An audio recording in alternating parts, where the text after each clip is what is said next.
kemudian seni grafis atau gambar, kemudian suara, animasi, dan video ya. Nah, dengan menggunakan nanti perangkatnya bisa komputer atau perangkat elektronika digital yang lain. Ya. Nah, ini definisi yang umum ya, dipakai untuk menjelaskan apa itu multimedia.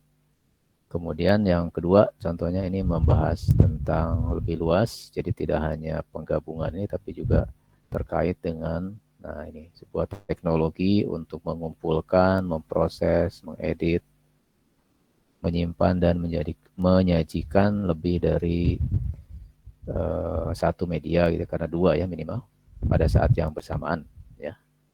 Nah medianya yang tadi ya, ada 5 unsur. Nah jadi ada banyak definisi, ini diantaranya saja ya, tergantung dari sudut pandangnya biasanya.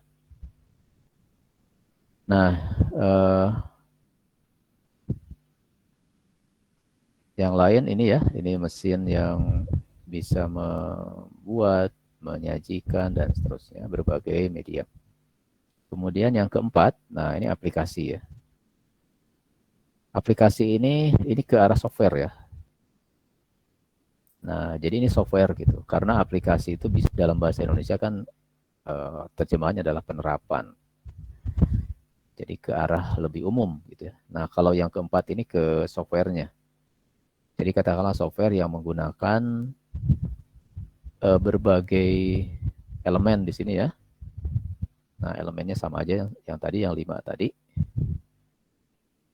Kemudian kebanyakan disukai yang interaktif ya. Nah, jadi ini software yang memiliki konten multimedia gitu ya, gabungan dari 2 atau lebih elemen. Nah, yang kelima ini katakanlah ini teknologi atau layanan ya, layanan TV interaktif dengan ratusan kanal digital ya, seperti layanan TV kabel yang dikirimkan melalui, nah ini koneksi internet kecepatan tinggi ya, koneksi yang istilahnya broadband ya. Nah, ini lazim digunakan sekarang ya, dengan teknologinya namanya OTT atau OTT Media Services. Jadi OTT ini menggunakan koneksi internet untuk memberikan layanan macam-macam ya. Contohnya ini Netflix ya. Netflix ini sebenarnya layanan video on demand ya. Jadi VOD, video on demand. Jadi user itu bisa milih gitu ya, tayangan apa yang ingin dilihat berdasarkan kebutuhannya, on demand. Jadi on demand usernya gitu ya. Nah, jadi beberapa provider ya seperti Netflix, kemudian Mola TV gitu ya, kemudian Amazon Prime atau Disney Plus, kemudian Apple juga punya, kemudian perusahaan Indonesia juga ada ya, misalnya seperti MNC Group gitu ya, dan lain sebagainya. Nah, mereka memberikan layanan itu service tadi ya, konten mereka jual gitu, kemudian dikirimkan ke pelanggannya melalui internet. Jadi internet itu dimiliki oleh banyak perusahaan. Nah, perusahaan-perusahaan provider ini menggunakannya itu ya. Jadi dia over the top itu artinya di atas dari jaringan yang ada. Jadi mereka nggak perlu membuat jaringan sendiri gitu. Mereka hanya menggunakan jaringan internet yang sudah digunakan lama ya. Jadi jaringan publik, jaringan milik umum, digunakan secara umum, dipakai oleh mereka ini, provider-provider ini. Nah, ini luas sekali ya, OTT itu bisa dilihat dari hiburan ya, untuk keperluan hiburan, tapi bisa juga untuk berbagai aplikasi. Jadi biasanya kontennya bisa untuk televisi ya, bisa juga untuk messaging, contohnya WhatsApp gitu ya, WhatsApp, kemudian Telegram, Sinyal gitu ya, Skype, macam-macam ya, WeChat gitu ya, iMessage dan seterusnya. Nah, itu menggunakan aplikasi. Nah, aplikasi itu kan berarti perlu koneksi internet. Nah, jadinya termasuk layanan OTT. Jadi kalau yang ini ke arah televisi ya, televisi atau tayangan film gitu ya, atau TV apa, serial TV, kebanyakan ya serial TV. Kemudian film-film lepas gitu ya. Nah, kalau ini ke arah eh, aplikasi ya, aplikasi chatting gitu, messaging lah secara umum ya. Kemudian ada juga untuk aplikasi layanan lain seperti ini Gojek gitu ya, Gojek, kemudian Grab, kemudian sejenisnya lah gitu ya. Kemudian juga dipakai oleh toko-toko online. Ya, Anda bisa menggunakan web browser atau aplikasi web, atau Anda menggunakan aplikasi mobile yang harus diinstal dulu ya. Jadi toko online atau mungkin seperti apa ya, Traveloka gitu ya, penyedia layanan travel. Kemudian banyak lah ya, banyak jenisnya. Nah, itu termasuk ini ya, termasuk OTT. Jadi OTT merupakan eh, aplikasi atau teknologi multimedia yang sekarang sudah banyak dipakai ya, dalam kehidupan kita sehari-hari ya. Nah, jadi kalau dulu hanya TV saja, tapi belakangan ini masuk juga konten-konten atau layanan-layanan yang lain ya, seperti messaging atau layanan transportasi, layanan travel dan seterusnya ya. Oke, nah ini dilihat dari ini ya, dilihat dari teknologi yang dikembangkan oleh banyak provider. Jadi ini sebenarnya membuka peluang ya, banyak startup ya. Startup itu perusahaan-perusahaan rintisan, perusahaan-perusahaan baru yang muncul eh, yang menggunakan konsep ini ya, OTT ini. Ya mungkin termasuk ini ya, trading-trading yang sekarang lagi disorot itu ya. Jadi apa? Binary option. Tahu ya apa itu binary option? Yang lagi banyak pelakunya atau afiliatornya di yang apa? Yang mulai disidang ya. Istilahnya dari dulu Sultan sekarang cenderung mau masuk rutan gara-gara apa? Trading ilegal ya, karena termasuk eh, apa? Judi ya. Di Indonesia kan nggak boleh judi judi online gitu ya. Nah, itu juga menggunakan OTT. Jadi mereka menyebutnya binary option karena kalau binary itu kan hanya dua ya, 0 dan 1. Jadi dia menebak gitu ya. Jadi kalau katakanlah suatu komoditi gitu ya, mereka di biasanya komoditi itu mereka tebak apakah harganya naik atau turun gitu ya. Nah, naik turun itu biner gitu ya. Jadi kalau benar, maka uang depositnya nanti berkali lipat gitu ya dari bandarnya gitu ya. Tapi kalau kalah, nah uang depositnya hangus. Ya. Nah, yang hangus itu 70% atau lebih itu masuk ke afiliator. Nah, makanya afiliatornya bisa sangat kaya raya mendadak karena dari kerugian ini penjudinya gitu ya. Nah, jadi kalau menurut saya sih itu tidak bisa menyalahkan. Jadi si penjudi tidak bisa menyalahkan, meminta ganti rugi karena ada kesepakatan dia kenapa dia ikut judi gitu ya. Nah, cuma ya itu eh, memang menyalahi gitu ya secara aturan dari otoritas jasa keuangan di Indonesia karena termasuk ilegal trading ya. Nah, jadi dari sisi teknologi ya mereka memanfaatkan jaringan internet ya untuk operasionalnya.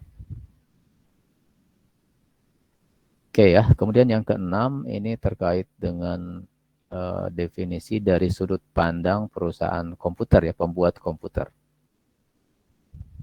Jadi komputer multimedia itu adalah komputer yang memiliki kemampuan dalam playback gitu ya, konten multimedia ya.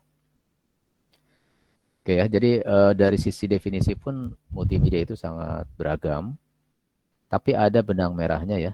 Jadi yang sama atau kata kunci dari situ adalah biasanya adalah adanya kombinasi ya, ada gabungan dari berbagai media. Jadi semua definisi itu di dalamnya menampilkan atau menyajikan konten yang merupakan kombinasi dari elemen-elemen multimedia dasar ya. Nah, tadi elemennya ada 5 ya, teks, gambar, audio, animasi, dan video ya. Nah, ini dari definisinya Tayfon seperti ini ya. Multimedia itu sebagai penggunaan komputer untuk menyajikan dan menggabungkan teks, suara, gambar, animasi, dan ini videonya kurang nih, kurang video.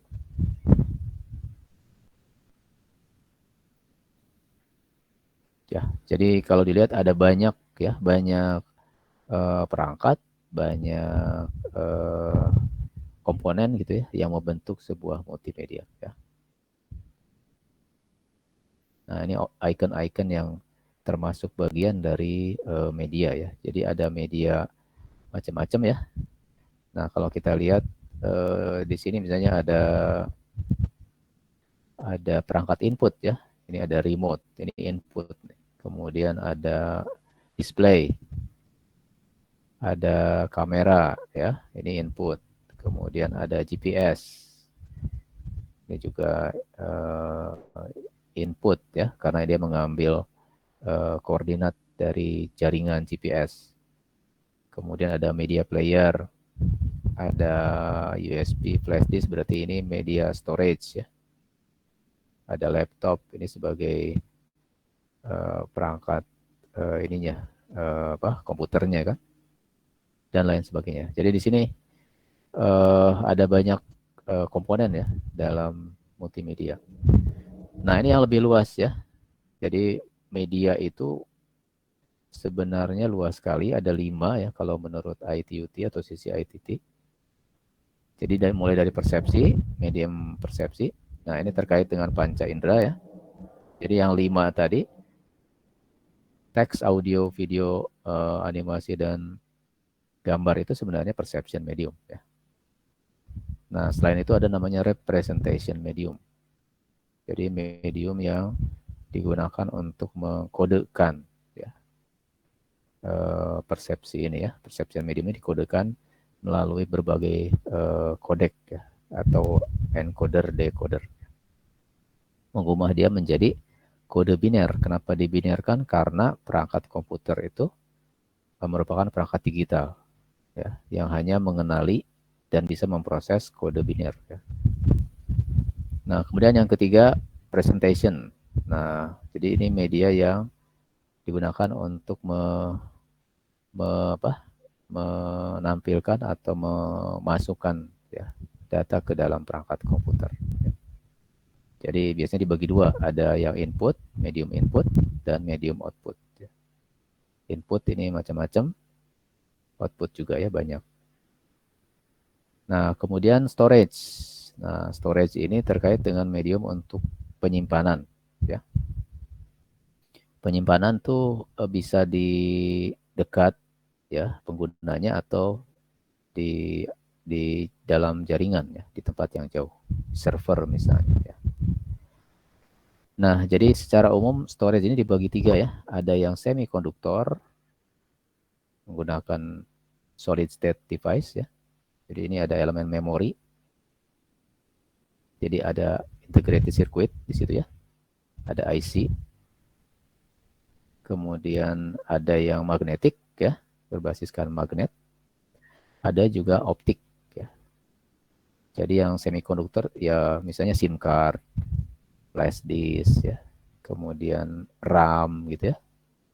Kalau Anda upgrade RAM dari komputer itu kan sebenarnya menggunakan semikonduktor. Kemudian SD card atau SSD ya, solid state device ya. Yang magnetik ya hard disk, disket, kaset dan seterusnya. Yang optik ada CD, ada laser disk, ada DVD, ada Blu-ray disk. Oke, jadi ini macam-macam ya. Kemudian yang terakhir yang medium transmisi. Nah, ini untuk mengirimkan ya, membantu proses penyaluran data dari satu tempat ke tempat yang lain. Nah, secara umum ini terbagi dua ya, ada yang fisik atau istilahnya apa? Guided ya, yang bisa dipegang lah gitu ya. Ada bendanya, ada kelihatan, bisa dipegang, bisa dilihat, bisa diamati secara langsung ya. Nah, ini contohnya kabel ya, kabel telepon, kabel jaringan atau kabel koaksial atau kabel fiber optik gitu ya. Nah, kemudian ada yang non fisik atau wireless atau nirkabel. Nah, ini nggak kelihatan, menggunakan udara ya sebagai mediumnya. Nah, ini macam-macam ya, ada tergantung dari gelombangnya, spektrumnya. Ada yang misalnya gelombang radio ya, ada yang gelombang microwave, ada yang gelombang infrared, ya macam-macam. Nah, contoh teknologinya ini WiFi, seluler, radio FM, kemudian microwave, ya, satelit, GPS, Bluetooth dan seterusnya, ya. Infrared, gitu. Nah, jadi ini menggunakan udara lah sebagai mediumnya. Nah, jadi dari kelima kategori ini Anda bisa melihat betapa luasnya gitu ya cakupan dari media. Sehingga kalau setidaknya Anda menggabungkan dua atau lebih gitu ya, baik di persepsinya atau persepsi dengan representasi atau dengan yang lain, maka Anda akan melihat atau menyebut itu sebagai teknologi multimedia.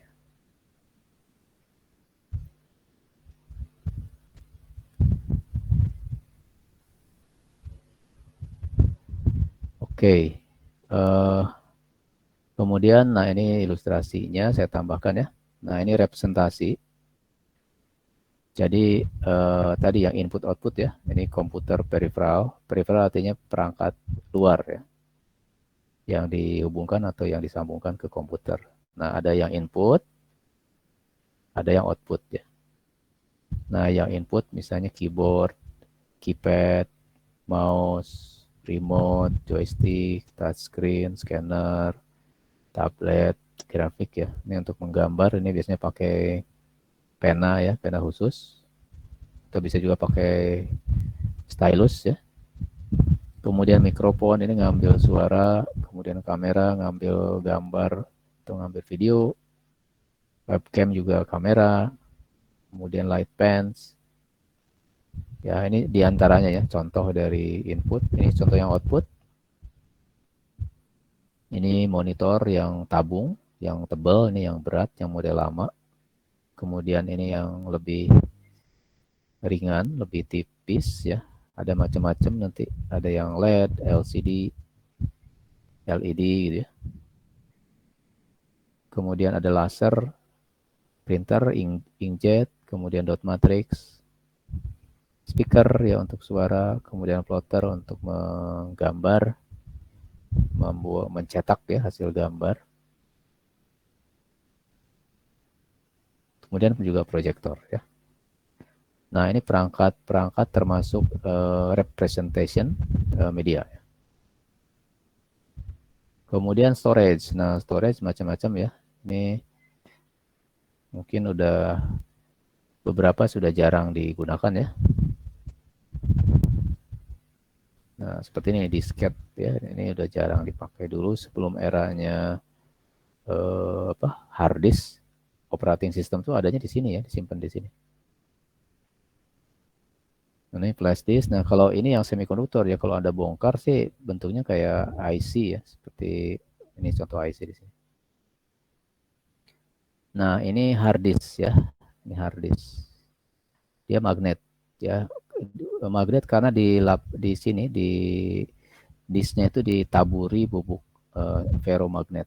Jadi magnet itu kan bisa menyimpan ya energi dalam bentuk elektromagnet, dalam bentuk medan magnet. Nah, itu digunakan untuk menyimpan data ya.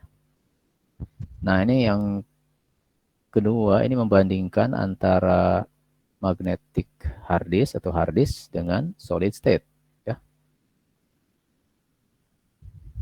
Nah, beberapa komputer atau laptop itu sekarang sudah banyak mengalihkan dari hard disk ke SSD. Kenapa? Karena mengurangi ini ya mekanis. Karena ini sebenarnya si disknya ini akan terus berputar, kemudian si headnya akan maju mundur ya, mengambil data. Dia ada tracknya ya, jadi ada lintasannya di sini, memutar sini ya, kemudian ngecil diameternya makin lama sampai ke sini. Nah, itu berisi datanya. Jadi untuk membaca data sih ini harus masuk. Ya. Nah, ini ada gerakan. Jadi ini lama-kelamaan kan bisa mengalami kerusakan. Ya. Kemudian juga tidak cepat karena harus menggerakkan mekaniknya. Di sini ada mekaniknya ya, ada motornya, ada mekanismenya yang mengatur ini. Sehingga ini tidak cepat dan rentan kemungkinan mengalami kerusakan ya. Kalau misalnya Anda punya laptop dimatikan tidak dengan prosedur yang benar ya, jadi shutdown-nya tidak berurut, langsung aja Anda matikan, nah itu bisa terjadi nanti operating sistemnya akan mengalami korup ya, karena bisa jadi pada saat si hard disk sedang muter ini tiba-tiba mati, nah si headnya tidak punya kesempatan untuk mengatur ke posisi yang aman ya, sehingga dia bisa aja menggores. Nah, kalau ini sudah tergores nanti bisa namanya bad sector ya. Jadi nggak kebaca lagi datanya karena sudah ke apa? Udah rusak ya karena kegores sama headnya ini. Nah, makanya ini yang menjadi solusinya, tidak ada bagian yang bergerak ya, karena ini solid state semua menggunakan rangkaian semikonduktor ya. Dia lebih cepat aksesnya, kemudian lebih ringan ukurannya ya, karena ini tidak ada bagian-bagian mekanik. Tapi kelemahannya juga ada ya. Dia biasanya untuk saat ini belum begitu ini ya, belum begitu murah, jadi masih relatif mahal.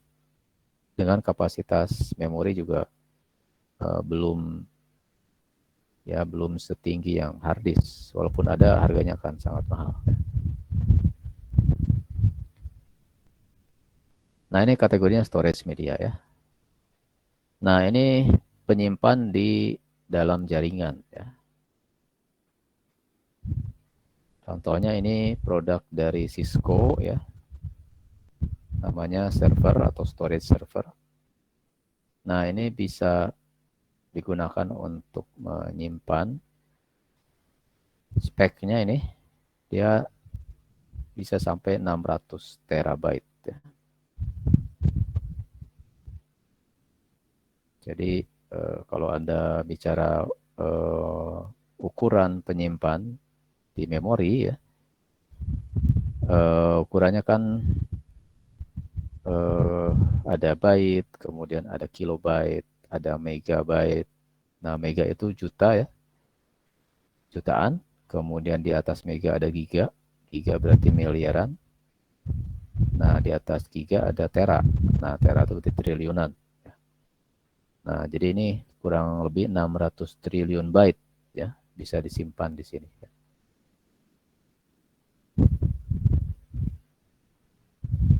Oke, kemudian medium transmisi. Nah, kita lihat dalam bentuk diagram. Jadi secara umum ada yang guided. Guided itu adalah menggunakan kabel gitu ya.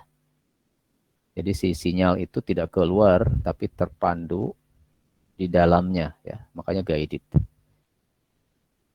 Jadi sinyal itu tidak menyebar kemana-mana gitu, dia fokus di dalam kabelnya. Sedangkan yang unguided itu tidak di tidak ter apa tidak terbungkus gitu ya. Sinyal itu akan menyebar kemana-mana. Nah, yang guided secara umum ada yang koaksial ya, ada yang fiber, ada yang twisted. Nah, yang koaksial ada yang baseband, ada yang broadband. Baseband yang uh, bandwidth-nya kecil ya, kalau broadband yang bandwidth-nya besar. Jadi ini bisa melewatkan sinyal dengan kecepatan yang lebih tinggi ya. High speed gitu ya. Jadi broadband identik dengan high speed. Nah, kemudian yang twisted itu ada yang unshielded, tidak ada pelindung, dan ada yang shielded ya. Nah, ini ada pelindungnya. Kemudian yang wireless atau unguided ada terbagi di tiga, radio ya, gelombang radio RF gitu, radio frekuensi. Ada yang microwave dengan frekuensi lebih tinggi ya, dan ada yang infrared lebih tinggi lagi ya. Nah, nanti ini ada banyak teknologi tadi ya yang menggunakan berbagai wireless tadi.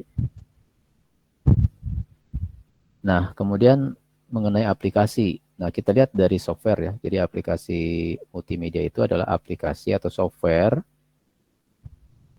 yang menggabungkan ini ya, elemennya tadi untuk sebuah keperluan. Nah, atau di sini ya, multimedia application is interactive software that combines several types of media at once. Ya. Nah, medianya sama ya. Tapi yang ini mengacu ke software ya. Oke, software ya.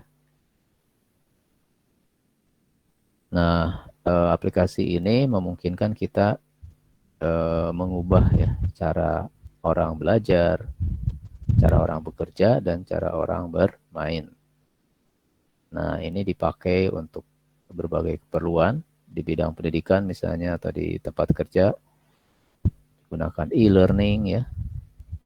Kemudian ada untuk hiburan, entertainment. Seperti tadi ya, ada yang membahas tentang apa? Aplikasi OTT tadi kan bisa dijalankan ya di mobile app atau di web app ya. Nah, jadi itu aplikasi untuk hiburan ya. Kemudian juga untuk keperluan lain ya, modeling dan simulasi, misalnya dalam konsep virtual reality. Kemudian untuk penyampaian informasi publik juga untuk pesan promosi atau iklan. Nah, jadi penggunaan berbagai media pada aplikasi itu menyebabkan produk yang atau layanan yang diberikan itu lebih menarik ya, lebih komunikatif gitu ya untuk penggunanya. Nah, kemudian konsep multimedia authoring. Nah, authoring sendiri adalah proses mengkombinasikan berbagai media, kemudian menambahkan interaktivitas. Nah, jadi kalau authoring tools berarti softwarenya ya, software untuk melakukan proses penggabungan berbagai media dan memberikan interaktivitas ke dalamnya.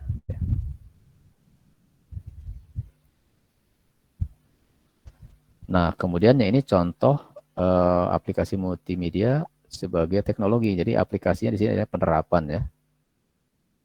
Jadi penerapan multimedia. Jadi ini teknologi yang menggunakan multimedia. Contohnya di pendidikan ya. Ini saya rasa sudah pernah dibahas ya. Jadi teleconference, kemudian pembelajaran jarak jauh, terus di industri ya, baik industri di pabrik atau di apa namanya di perancangan model mobil dan seterusnya ya.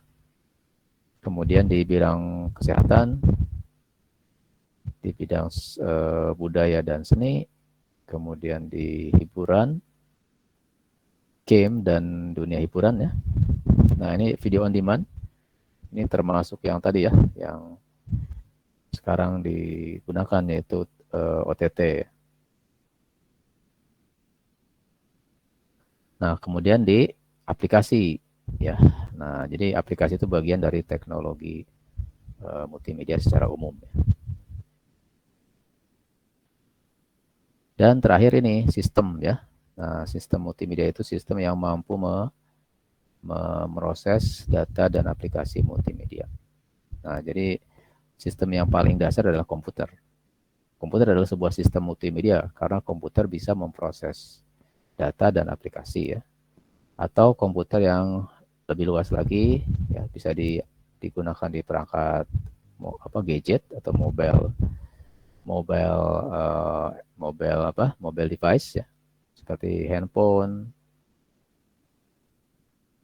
tablet, PC, bahkan sampai perangkat seperti smartwatch ya. Nah, cirinya ini jadi dia bisa memproses, bisa menyimpan, membangkitkan, memanipulasi dan menyusun ulang ya. Rendering itu rendering itu adalah menyusun ulang informasi multimedia. Jadi Anda punya HP, Anda bisa melakukan ini ya. Bisa memproses. Anda bisa membuat presentasi, bisa menyimpan data, bisa memanipulasi dan mengediting ya. Misalnya aplikasi video editing, Anda pakai versi mobile app-nya. Ya. Nah, Anda bisa lakukan itu dengan handphone Anda. Jadi handphone Anda merupakan sebuah sistem multimedia. Karakteristiknya, nah ini komputer ya. Jadi komputer, kemudian terintegrasi, terpadu. Kemudian digital pasti karena komputer dan sejenisnya itu perangkat digital. Kemudian biasanya interaktif.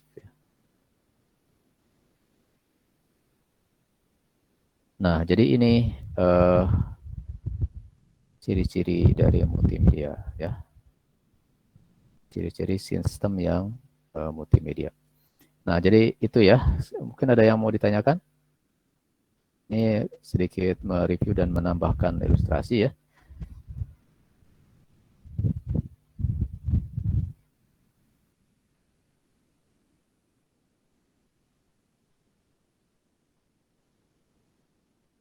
Oke, saya cek di grup WA ya sudah banyak yang mengisi ya.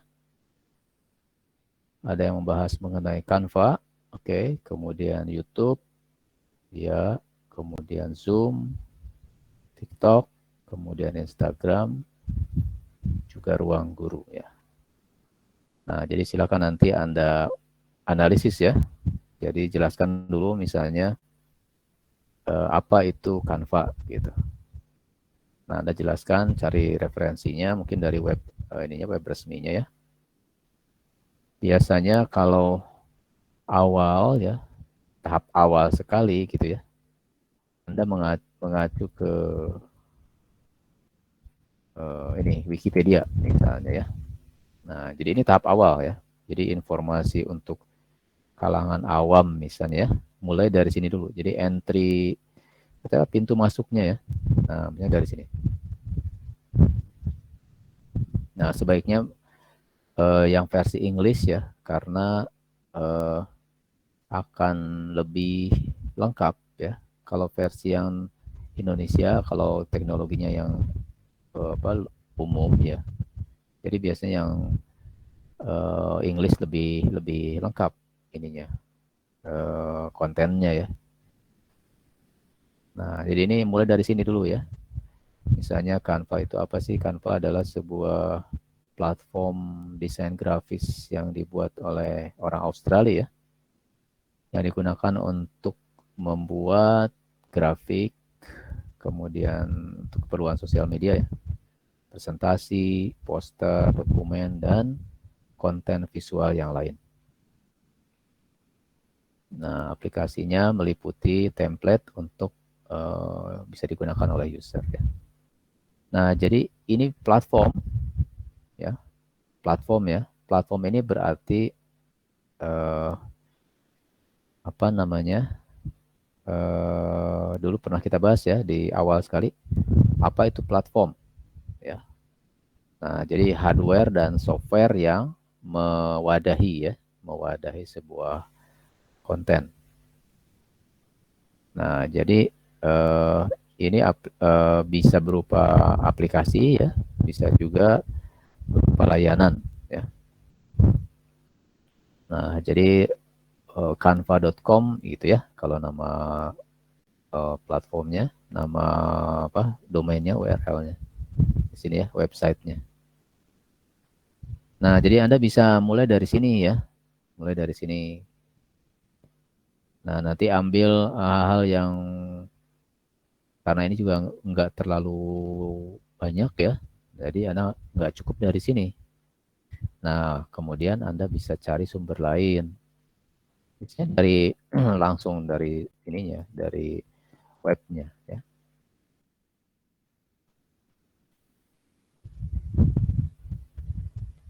Nah, dari sini ya. Ini dari webnya. Nah, Anda harus cari katakanlah fiturnya ya. Ini kan banyak sekali nih kemampuannya. Ini home-nya, homepage-nya. Nah, ini desain apa yang bisa dibuatkan ya. Kemudian tadi ada di sini mengenai template. Nah, template-nya apa saja. Nah, ini fitur ya. Features atau fiturnya.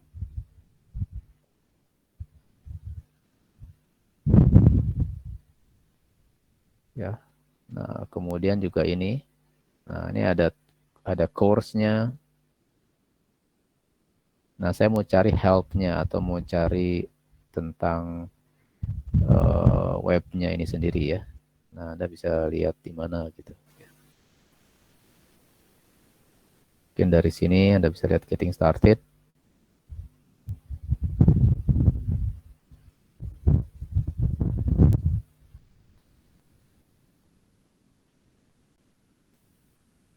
Atau di bawah, pokoknya yang menjelaskan dirinya sendiri atau about-nya di sini ya.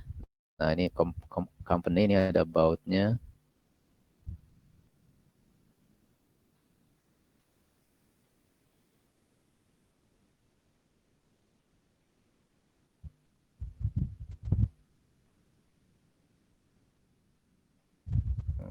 Terus dicari lagi mana yang menjelaskan tentang dia gitu ya, tentang web ini, tentang platform ini. Nah, silakan dieksplor. Jadi ini perlu waktu untuk mengeksplor ya, apa itu gitu ya. Kemudian analisis ya mengenai multimedianya ya. Yang jelas sih memang di sini kontennya pasti multimedia dari sisi uh, perceptionnya ya, perception medianya. Nah, Anda bisa analisis juga dari sisi tadi kan ada 5 ya. Ada perception, ada representation, ada presentation ya. Kemudian ada storage, kemudian ada transmission ya.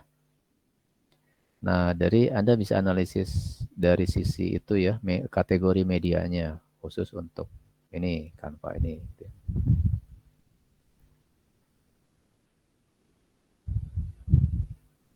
Oke ya, jadi itu salah satu cara ya Anda mengeksplor sebuah aplikasi multimedia di sini ya.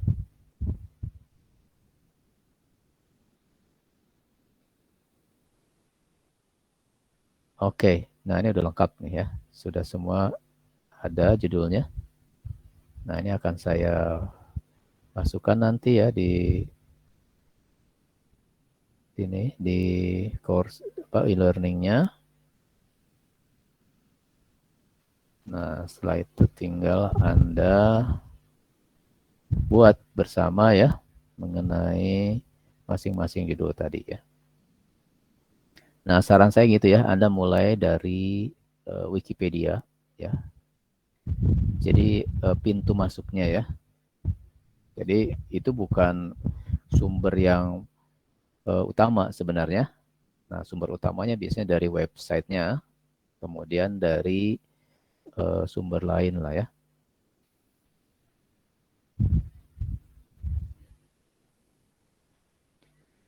Oke, mungkin sampai sini ada yang mau ditanyakan. Saya balik lagi ke sini ya.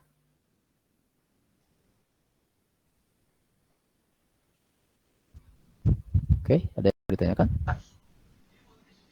Bapak, mohon maaf Pak, mau nanya. Hmm. Untuk tugas satunya itu dibuat PPT atau artikel ya Pak? Dibuat sebenarnya artikel ya, lebih ke artikel. Tadinya memang ini harus presentasi kan, cuma ini waktunya mungkin ya.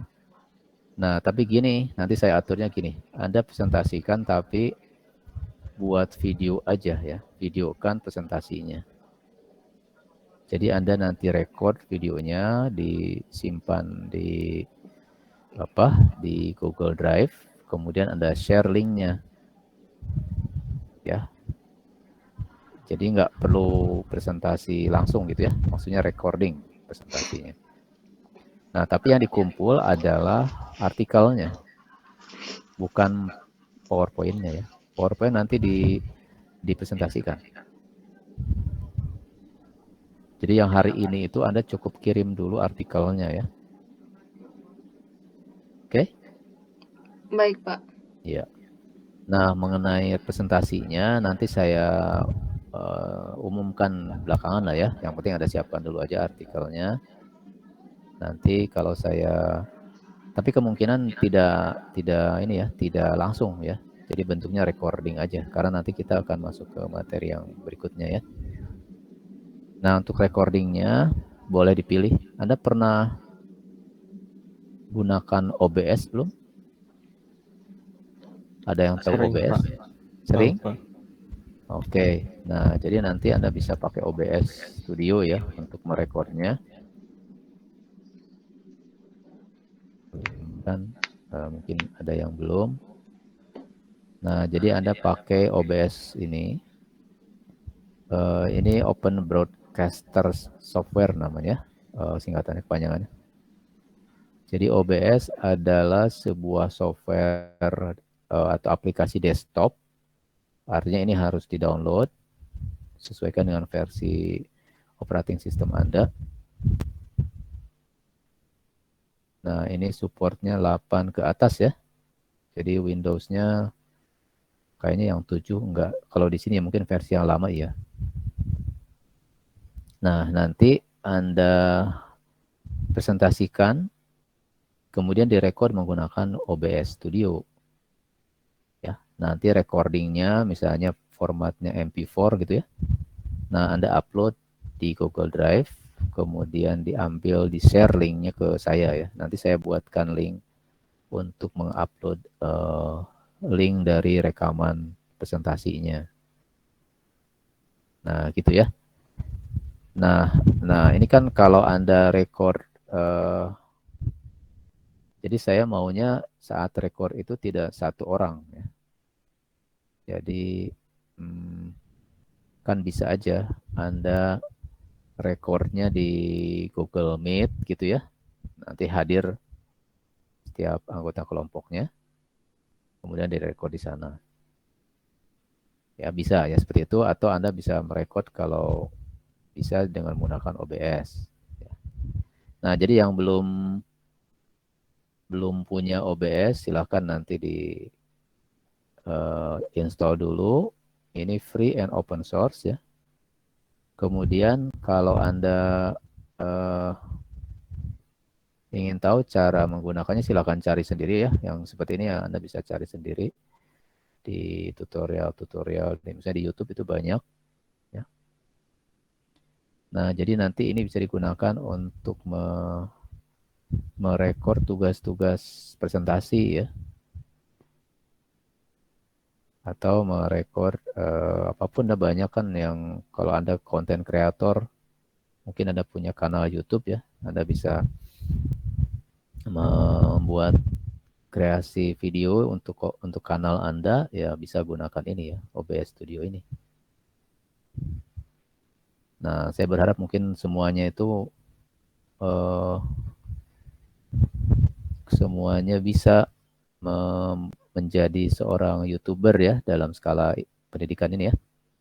Atau sudah ada di kelas ini yang punya sampingan atau mungkin eh, punya minat menjadi YouTuber gitu, sudah ngisi konten kanal YouTube-nya. Sudah ada belum? Belum, Pak. Belum. Nah, kalau ada coba atau dari sekarang lah ya. Mungkin ke depan kita nggak tahu ya, karena sekarang pun ya YouTuber itu bisa menjadi sebuah profesi yang cukup menjanjikan kalau Anda bisa mendapatkan subscriber atau view yang banyak ya. Nah, jadi itu tergantung dari konten ya. Kadang kontennya tidak ada apa-apanya, kontennya yang remeh-temeh itu bisa banyak disukai ya. Itu memang karena tergantung selera ya. Kita nggak bisa melarang orang kok seleranya gini banget gitu ya. Ya nggak bisa, itu masalah selera. Tapi kalau Anda punya ide yang bagus, kemudian segmennya ada gitu, wah itu bisa jadi peluang. Ya misalnya konten apalah, konten yang mendidik gitu ya. Mungkin karena kita di dunia akademik ya, jadi kontennya bisa dibuat itu seperti siapa kakak kelas Anda ya. Mungkin Anda kenal Damel ya, Damelia. Nah, sekarang udah semester akhir ya, sedang mengerjakan skripsi. Nah, dia itu membuat konten, saya lupa kanalnya, tapi dia menjelaskan ulang gitu ya, materi-materi kuliah. Anda juga bisa bisa bisa belajar dari situ ya. Saya lupa ininya.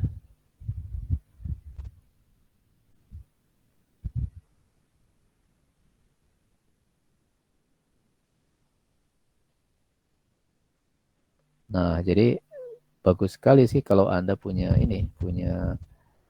kanal YouTube, kemudian Anda isi ya dengan konten yang bisa gitu bermanfaat untuk orang lain ya. Nah, ini salah satu opsinya ya, Anda harus bisa menggunakan ini OBS ya. Jadi silakan nanti Anda install, kemudian Anda pelajari cara penggunaannya. Oke. Nah, balik ke sini ya. Jadi tadi ya, untuk sementara yang Anda kirim di sini adalah artikelnya. Ya, bisa Anda gunakan Word gitu ya di awalnya untuk menyusunnya.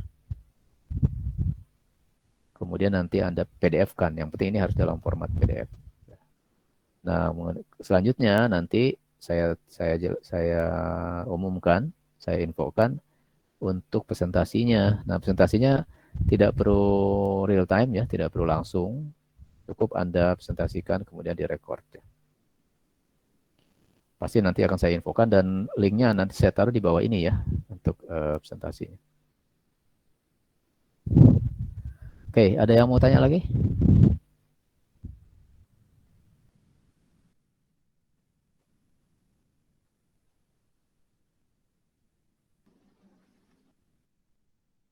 Oh, ini cerdas bersama Damelia. Mungkin ada yang tahu. Bentar, saya share ya.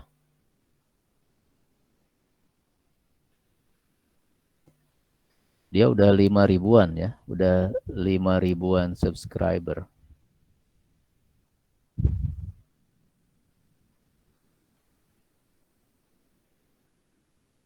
Nah, ini kanalnya nih ya, cerdas bersama Damelia.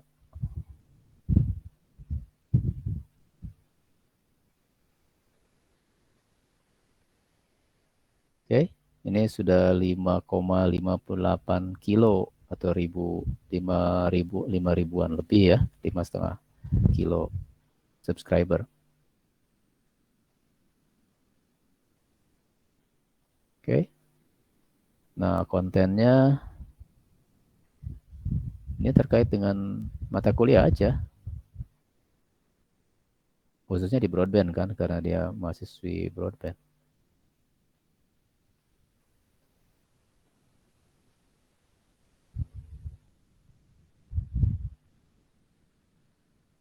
Nah, ini bisa Anda gunakan sebagai referensi ya untuk belajar lagi tentang materi-materi yang ada di kurikulum Prodi BM ya. Nah, dia udah buat berapa video tuh, udah banyak.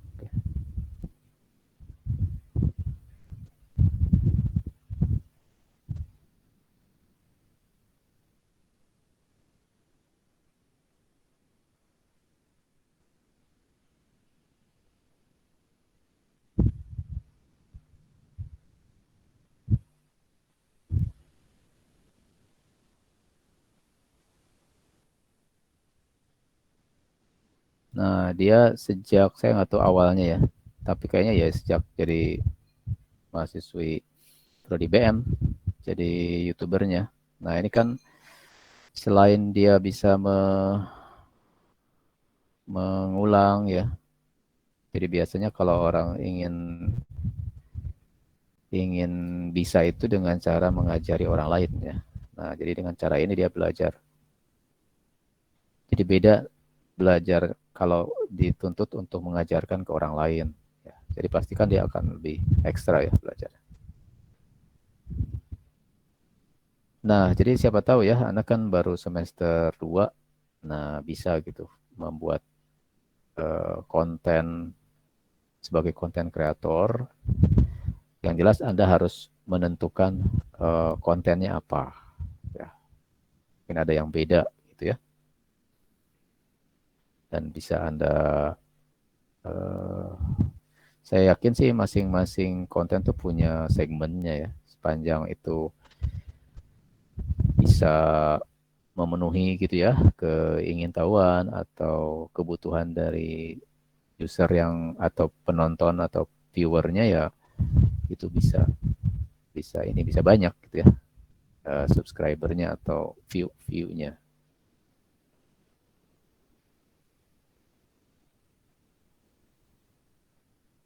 Oke, ya itu sebagai contoh. eh, Tadi kan ada yang bahas mengenai YouTube ya. Itu bisa sebagai salah satu contoh kasus.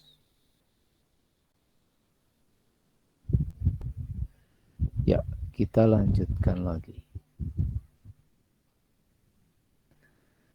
Nah, makanya eh, perlunya Anda ini ya, perlu keterampilan dalam menggunakan software. Karena kalau konten kreator, kalau di tahap awal ini biasanya Anda harus kerjakan semua ya. Merekam, kemudian mungkin mengedit, membuat animasi gitu. Nah, jadi kalau tahap awal ya harus bisa semua. Nah, ini mungkin salah satu salah satu track Anda ya. Tracknya Anda mulai dari software penggunaan software yang harus cukup cukup terampil. Nah, jadi minggu depan kita mulai menggunakan software ya. Nah, nanti saya akan jelaskan dulu mengenai software namanya FontForge. Nanti akan saya isi ini ya untuk Anda baca dan Anda siapkan dulu. Nah, jadi baru nanti Anda buat project-nya ya, membuat font baru ya. Oke, terakhir, nah saya mau tadi kan di e-learning ada link ini ya, multimedia quick guide. Nah, ini saya ambil dari web tutorialspoint.com ya. Nah, linknya dari situ. Nah, di web ini dibahas banyak hal ya. Nah, ini khusus yang tentang multimedia. Jadi lengkapnya dia bahas dari sini nih, tutorial multimedia ada introduction, system, authoring, image and graphics, sound, audio, dan digital audio coding. Nah, sebagian sudah kita bahas nih ya, jadi saya nggak bahas ulang. Definisi, kemudian medianya, ini komponen. Nah, Anda silakan baca lebih detail di sini ya. Walaupun nanti setiap elemen akan saya bahas mulai dari teks ya minggu depan. Nah, ini aplikasi multimedia. Jadi di bidang bisnis ya, ini macam-macam. Kemudian di bidang marketing dan periklanan, di hiburan, di pendidikan, di perbankan, di kesehatan, rumah sakit, dan lain sebagainya ya.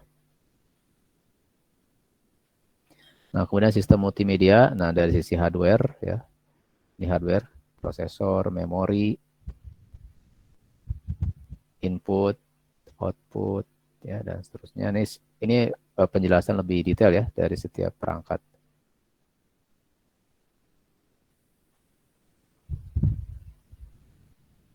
Nah, ini outputnya. Nah, saya akan tambahkan mengenai software. Ini bagian terakhir ya. Tadi kan saya belum singgung mengenai software. Nah, software itu biasanya pada perangkat ya, perangkat komputer terutama, itu ada beberapa kegunaan. Jadi ada yang sebagai driver ya, device driver. Nah, jadi dia yang membantu sebuah hardware itu bekerja. Ya. Nah, ada perangkat yang perlu driver khusus ya. Tapi ada juga yang sudah apa istilahnya include ya di dalam atau sudah plug and play gitu ya. Jadi driver yang misalnya plug and play itu artinya dicolokkan ke komputer sudah langsung bisa di running gitu tanpa perlu driver. Tapi ada juga perangkat yang harus diinstal drivernya khusus. Nah, itu yang pertama ya, driver. Jadi ini mendukung operasional dari sebuah perangkat hardware. Nah, yang kedua ada software yang namanya media player. Jadi ini sebenarnya sebuah aplikasi ya yang digunakan untuk memainkan konten multimedia ya. Nah, kemudian ada juga software yang fungsinya sebagai converter. Nah, ini terkait dengan mengcoding atau encode dan decode elemen multimedia ya dari satu format ke format yang lain. Ya, kemudian yang berikutnya ada editing tools. Nah, ini digunakan untuk membuat atau mengedit data multimedia ya. Dan nah ini yang authoring tools.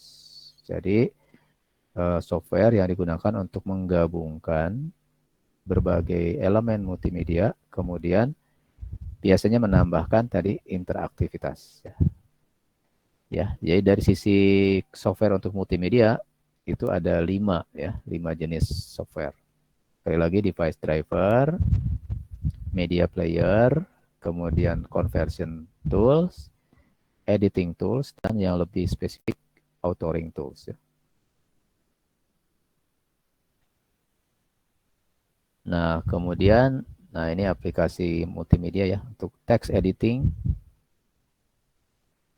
Contohnya ya Word ya, MS Word. Kemudian ada painting and drawing tools. Nah, ini untuk menggambar aplikasi seperti Corel Draw, Freehand, Design, Photoshop gitu ya. Terkait dengan gambar atau image. Kemudian ada yang ini yang painting dan drawing itu lebih ke vektor ya. Kemudian kalau yang image editing lebih ke bitmap. Jadi bitmap itu gambarnya diperoleh dari kamera, di capture ya pakai kamera. Kalau vektor itu digambar dengan software. Nah, kemudian sound editing. Nah, ini software khusus untuk mengedit file-file audio ya. Seperti Cool Edit, kemudian Soundforce, terus Audition, Audacity, dan seterusnya. Kemudian video editing. Nah, ini khusus untuk mengedit konten video ya. Seperti yang standarnya Premiere atau After Effects. Nah, kemudian animasi ya dan modeling. Nah, ini ada animasi yang 2 dimensi atau 3 dimensi ya.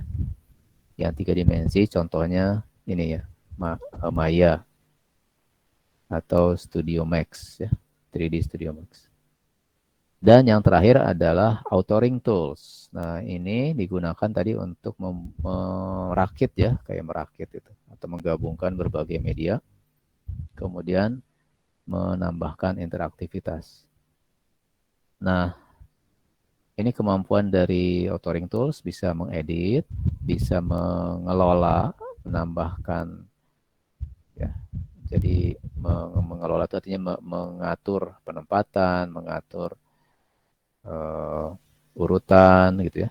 Jadi ini bisa dengan ada program di dalamnya, ada bahasa pemrogramannya. Nah, kemudian juga dia visual programming ya, jadi tidak text based tapi berdasarkan visual programming. Tapi ada juga yang scripting ya, action script misalnya yang ada di Adobe Animate atau Adobe Flash kalau dulu ya. Kemudian ada tools untuk pengembangan dokumentasinya. Kemudian, nah ini ada fitur interaktivitas dengan hyperlink terutama. Dan lain sebagainya. Jadi ini fitur-fitur dari sebuah authoring tools. Jadi lebih spesifik ya, tidak seperti editing biasa gitu.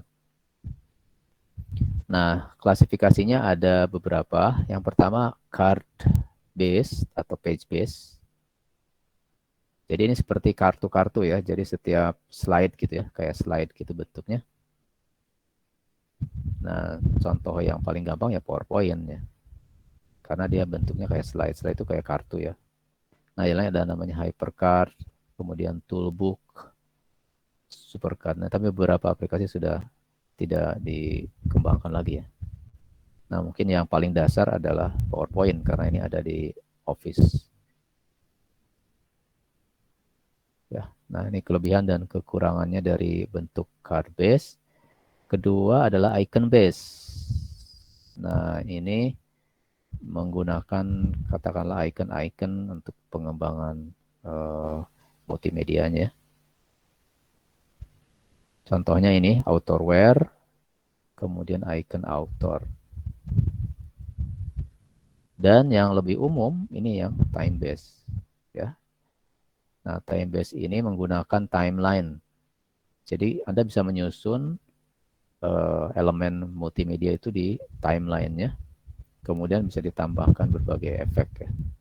Contohnya adalah kalau dulu ada director, kemudian flash. Nah, yang terakhir ya namanya animate ya, Adobe Animate.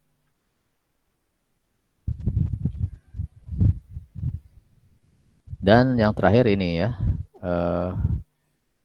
object oriented. Ya, jadi ini seperti bahas pemrograman ya. Jadi dia khusus tapi untuk pengembangan multimedia ya. Nah, oke. Nah, sepertinya sampai ini ya kita bahasnya. Nanti yang lain bertahap tergantung dari media yang kita pakai. Jadi mulai minggu depan mulai dari teks, setelah itu ada image, ada suara, ada video dan ada juga animasi. Jadi materi-materi yang terkait dengan itu saya bahasnya dicicil ya, tidak sekaligus.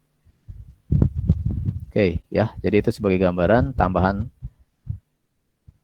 Belum saya masukkan ke slide yang tadi ya, tapi nanti saya akan lengkapi dulu tentang softwarenya ya. Sekali lagi, software pada multimedia itu ada 5 jenis ya. Jadi untuk driver, untuk media player, untuk konversi, untuk editing, dan authoring.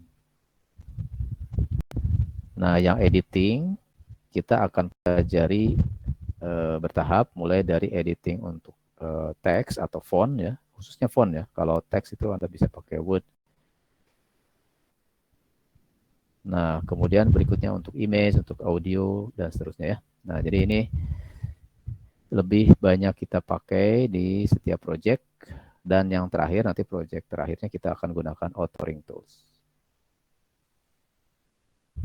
Nah, tapi dalam pengembangan multimedia kita memerlukan ini ya.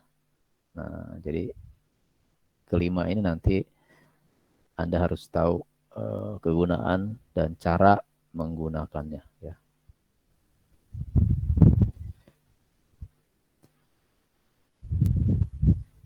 Oke, ya. Jadi itu saja materinya. Sekali lagi, karena Anda sudah punya judul, nanti lebih fokus ya. Silakan Anda buatkan artikelnya. Nah, yang ingin saya lihat adalah ini ya. Anda bisa jelaskan dulu apa itu gitu ya. Kemudian nanti coba analisis, tambahkan analisis. Analisis artinya menguraikan ya di dalam judul tadi itu penerapan multimedianya itu di mana gitu. Karena multimedia itu kan luas ya. Tadi ada 5 kategori. Mulai dari persepsi sampai transmisi.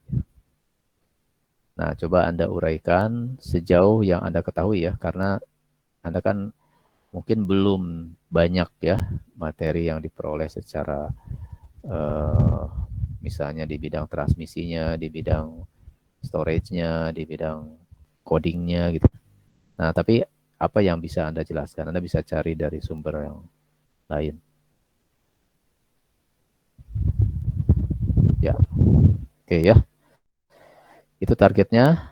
Jadi setelah ini silakan Anda bisa mulai memfokuskan untuk mengerjakan ini ya. Kalau lebih baik sebelum jam 4 sore sudah selesai, ya lebih bagus ya.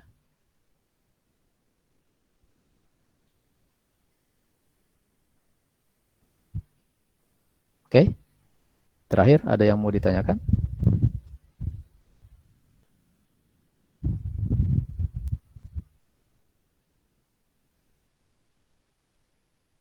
Tidak ada? Sudah cukup? Ya. Ya, kalau nggak ada, saya anggap sudah cukup jelas ya. Selanjutnya silakan Anda mulai aja kerjakan per kelompok ya. Anda boleh